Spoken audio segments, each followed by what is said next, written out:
Assalamualaikum and a very good morning Agib to Dr. Farha. I am Najwa Izzani, Binti Zulkifli from Group A. So, for today's presentation, I would like to present to you my e-portfolio. Now, I would like to begin with the first part. Based on my research about the English language education in Malaysia, it is clear that our secondary English language curriculum was aligned with the CEFR and that has been officially implemented in 2017.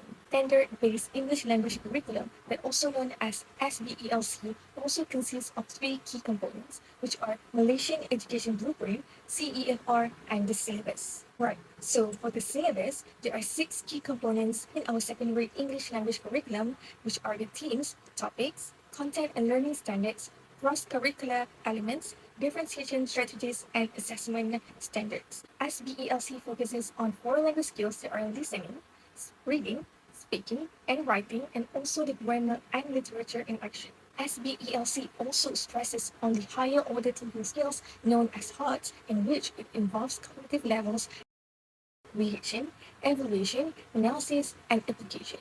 HOTS actually uses the cognitive taxonomy created by Benjamin Samuel Bloom, and it's also called Bloom's taxonomy.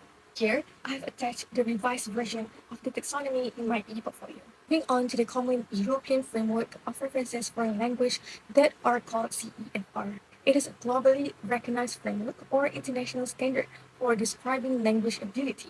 In our secondary English language curriculum, CEFR is officially being implemented in 2017 and it focuses on communication competence. Language ability is described by six skills starting from A1, A2 that indicate basic user, B1, B2 for independent user, and C1, C2 for proficient user. These skills is used in reflecting the needs of learners that need to be considered by the teachers. As we can see here, the table shows that the curriculum target levels based on CEFR in Malaysia for primary and secondary school.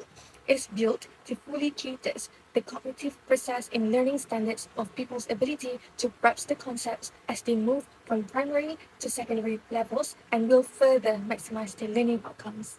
Next, I'll continue with the second part of the e-portfolio. The first one is about motivation. Do we ever wonder why students sometimes become demotivated or find it difficult to learn L2 in classroom? It is because they have neither instrumental nor integrative motivation. Integrative motivation is about the learners take part in the culture of its people. Can be English language is their L1 or self-improvement if English is their L2. For instrumental motivation, it is for a career goal or other practical reasons such as traveling, getting good grades, or even negotiation in business. Other reasons of students being demotivated are they feel negatively about bilingualism or they are too attached to monolingualism in which they might think English language is not that important to learn. So, as a teacher, when we design our activities, we must think of and identify our students' motivation in class. Motivation in class must be able to sustain enthusiasm among students to receive the subject and must cultivate the love for English language among the students. How do we motivate ESL learners? First, the teachers need to trigger the interest by making English personal, in which they can connect the language with their personal interest in life. Teacher can use current topics and maybe can play movies, music, stories that enable the students to relate to their experiences in learning the language. Secondly, the teachers must integrate fun activities and technology in the classroom. The teachers can make learning process as learner-centeredness in which it can stimulate motivation, reduce anxiety, and of course, allow the integration of all language skills. The uses of technology and game-based learning like quizzes, Kahoot might help the students to learn better as they show engagement and active participation. Moving on to the language learning styles and strategies. Learning styles is actually about how do we prefer to learn the language, while learning strategies is the specific methods or ways of approaching the problems or tasks that reflect modes of operation for achieving goals. Learning styles, there are two types of cognitive styles which are field dependence and field independence. Learners that are field dependence are normally extroverted and relies on the surroundings. They enjoy working with others as they might have difficulty on figuring things out by themselves. While for field independence learners, they are more likely introverted and like to work alone as they can perceive objects separate from surroundings. Next, there are also some learners that have ambiguity tolerance, which they are open or willing to accept uncertainties in their learning process, able to accept new ideas that are different, and that can be the advantages of creating a creative possibilities that might benefit them learning. But too much tolerance give harmful effects such as wishy-washy behavior that leads them to not having a firm belief in their learning and become weak. Reflectivity and impulsivity also become the learning styles that ESL learners own. Learners with reflectivity styles tend to spend more time to collect information and take time to solve the problems, but they are not slow learner because they are more likely to make less mistakes and sometimes more accurate in reading. While for impulsivity, the learners tend to gamble with their answers when answering questions and shows quick response even with a lack of information. In second language acquisition, learning strategies and communication strategies include learning styles and strategies which are memory strategies, cognitive strategies, composition, metacognitive, affective, and social. In this e-portfolio, I've attached information about four types of learning styles which are visual, auditory, reading, and kinesthetic. Learning strategies also include avoidance, in which learners tend to make message abandonment and topic avoidance as they might afraid of making mistakes. There are lots of things such as word coinage, code switching, literal translation, and also the uses of field pauses or feelers used as communication strategies in learning the language. Next, I'll move to the ESL teaching approaches. There are 5 ESL learning theories that are going to be discussed in this e-portfolio. The first one is behaviorism. That is a belief that all human behavior is determined by the environment, either through association or reinforcement. In this theory, they believes that language learning is a habit formation to learn and acquire the language. In learning, there is a behavior change that involves stimulus and reinforcement that are done by the teacher, while the response is done by the learner.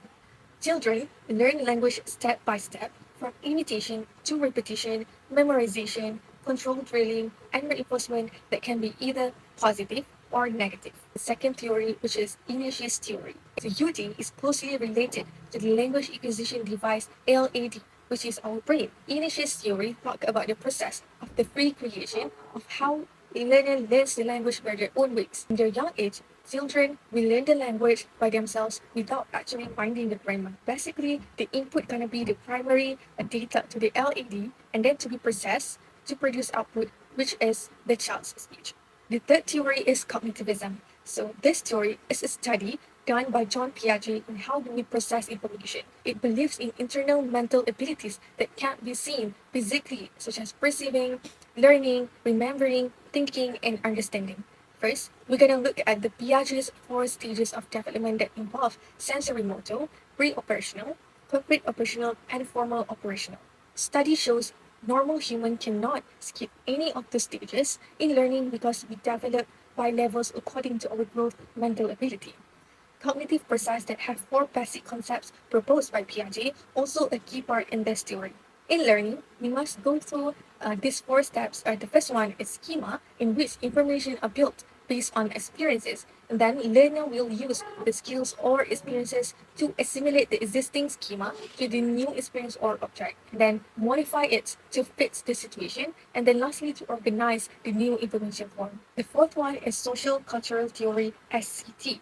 So basically, this theory talks about how learning takes place by interaction with others. Learners need to have a community of practice to encourage collaborative and cooperative learning that involve two-way interactions. Based on the picture shown, the ZPD, or the zone of proximal development, plays a big role in helping the students acquire the language. Initially, the learners can't do or learn by their own, hence they need help from experts, which are the teachers or advanced peers, to guide and assist them. This is where the scaffolding happens in order to help the students achieve their goals in language learning. The theory focuses a lot on guidance or assistance from others to help learners learn the language. Last theory is constructivism. This theory talks about how students need to engage in active learning to gain knowledge and they should guide their own learning. It is actually an attempt to enhance thoughts, and the teachers need to analyze students' level of learning. Learners sometimes do coaching, moderating, and suggesting,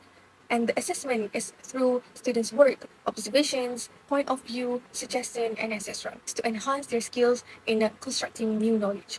Last but not least, the last part of this e-portfolio is about the Kagan cooperative strategies. The attached YouTube video explains what is the Kagan strategies is about. So in summary, Kagan cooperative strategies is all about engagement or active participation in the classroom. It is the structure that maximizes engagement with this curriculum and within the students themselves. The essential 5 of Kagan cooperative strategies that I have found are rally robin, time pair share, round robin, rally coach, and the last one is stand up, hand up, and pair up. In round robin, the students get to interact with others where they get to know each other, show values, review, or memorize the information. This is definitely going to help the students in developing and engaging range of thinking skills while acquiring the social skills and emotional intelligence. Most of the other strategies also shows a collaboration between the students, either they are in pair or group work, that require them to play their part and interact. It benefits them in a way that it can boost their self-confidence, social skills, and their learning achievement. I think that's all from me. Thank you.